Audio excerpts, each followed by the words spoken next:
У мене була мотивація в тому, що я сім'ї, коли здавався в полон, я дав їм обіцянку, що я це витримаю і що я повернуся додому, як це не було.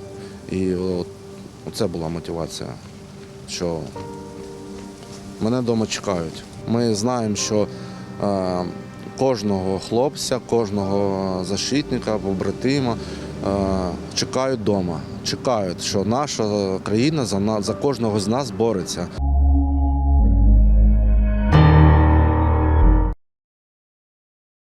У мене була мотивація в тому, що я сім'ї, коли здавався в полон, я дав їм обіцянку, що я це витримаю і що я повернуся додому, як це не було.